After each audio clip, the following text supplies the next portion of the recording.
আসসালামু আলাইকুম রহমতুল্লাহি ওয়া বারাকাতুহু। আমাকে দেখেন, আমাকেও দেখতে পারবেন, আমার কথাও শুনতে পারবেন।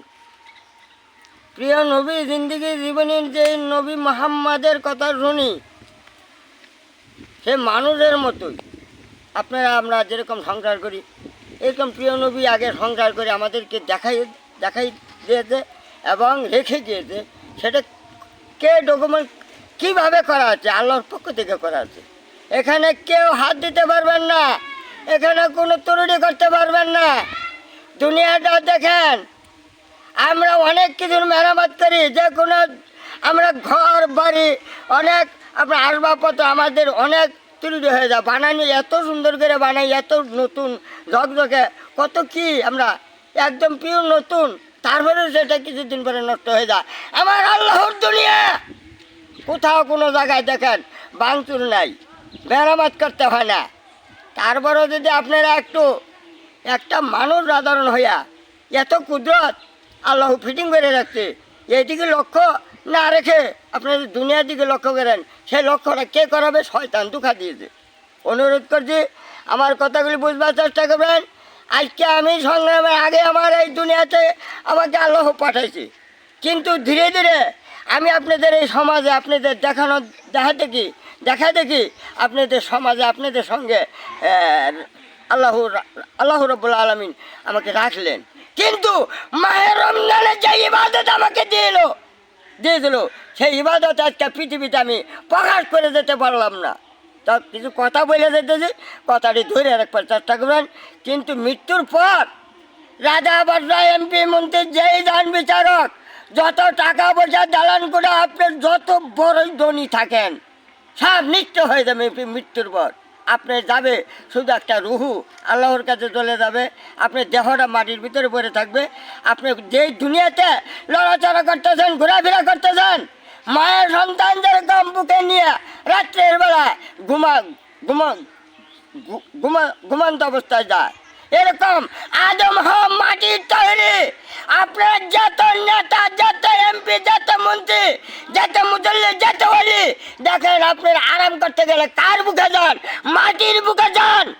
রাত্রে যান, দিনে যান, যে যখন মনে ধরেন আপনি আরামের দরকার বলে মাটির বুকে চলে যান। জীবিত অবস্থায় মাটির বুকে ঘুমান। আপনারা যখন শয়ন করুন, আমরা শয়ন করি, আমরা যখন শুতি তখন কোথায় শুতি? মাটির বুকে শুতি। পরিচয় দেখেন, আদম হাওয়া দেখতেন, আমরা সেই আদম হাওয়া থেকে মাটির তৈরির কথা বলা হয়েছে করে না? সেই মাটির মানুষ আজকে আমরা বিভ্রান্তি হতে যাইতেছি, কোনো লাভ নাই। পরিচয় আপনারা দেখুন, মাটির আদম থেকে যে আমরা মানুষ, আবার এই দুনিয়ায় এই মাটিই আমাদেরকে অদম করতেছে। দেখছেন, এই মাটির থেকেই আবার আল্লাহ নিয়ামত খাওয়াইতেছে। আপনি গাছের ফল খাইতেছেন, মায়ের বুকের দুধ খাইতেছেন, গাভীর বানের দুধ খাইতেছেন। আপনি বিভিন্ন ধরনের নিয়ামতের অভাব নাই, ভরপুর। আল্লাহর দেওয়া নিয়ামত খাবেন, আপনি যে বিভ্রান্তি করবেন, কারাগুন্তি হিসাব দিতে হবে। যা হোক, জাহান্নামের পথে যারা আছে, জাহান্নামের পথ থেকে প্রত্যেকটা মানুষের জীবনে বৃহত্তম একটা আমল, জাহান্নামের আগুন থেকে বাঁচাও এবং নিজে বাঁচো। লা ইলাহা ইল্লাল্লাহ। দুর্গা পূজার দল যারা তারা বুঝে না, তাদেরকে কালেমা দাওয়াত দিতে হবে। যেটা প্রিয় নবীর জিন্দিগিতে যা 63 কাল জিন্দিগি হেদায়েতের পর যখন সীমানা পাড়িয়ে গেছে, তখন আল্লাহর পক্ষ থেকে সূরা নাজিল হয়েছে। আমরা যে নবীর উম্মত, 1450 বছর আগে নবী চলে গেছে। এখন প্রত্যেকটা নবীর জীবনে শয়তান আছে। প্রত্যেকটা নবীর জীবনের আমলগুলি শয়তান ইবলিস জানে, দেখতে, কিন্তু আর আমলের দাম নাই। কিন্তু কুমন্ত্রণা দিয়ে আমাদেরকে ক্ষতি করাই দিবে। সেই কুমন্ত্রণা, ওই শয়তানের আইন ও শিক্ষা, শয়তানের সম্পদ, শয়তানের ঘর বাড়িতে যেন আমরা বসবাস না করি। লা ইলাহা ইল্লাল্লাহ। আল্লাহ দুনিয়াতে আমরা যারা আছি, কথাগুলি বুঝবার চেষ্টা করবেন। অনুরোধ করছি, আমাকে হয়তো একদিন পাবেন না, কথাগুলি ধরে কথাগুলি বুঝবার চেষ্টা করে এই কথার থেকে আপনি আমল খুঁজে খুঁজে বাড়ি করে নেন। আমার প্রিয় নবীর জিন্দিগিতে যদি এরকম বিভ্রান্তি থাকে, এরকম বিভ্রান্তি সম্পদের লুবিয়া হয়ে থাকে, প্রিয় নবী যদি সম্পদ গড়াইয়ে যায় থাকে তাহলে গড়াবেন, আর যদি এই সম্পদ না গড়াই থাকে তাহলে আপনারাও গড়াইতে পারবেন না।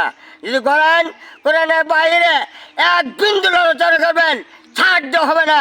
এত কষ্টের মেহনতের জীবনী আমার প্রিয় নবী মুহাম্মদের জীবনী ধরে রাখুন। নবীর উম্মত যারা হয়েছেন, আমি আপনাদেরকে দোয়া করি, আল্লাহ তুমি হেদায়েত করো। বাংলাদেশের দুনিয়াতে যত মানুষ আছে সমস্ত মানুষ থেকে মুত্তাকিন এবং ঈমানদার তুমি আলাদা করে দাও। তুমি আলাদা করে না দিলে মানুষ কোনোদিন এটা আলাদা করার ক্ষমতা নাই। লা ইলাহা ইল্লাল্লাহ মুহাম্মদ রাসূলুল্লাহ সাল্লাল্লাহু আলাইহি ওয়াসাল্লাম।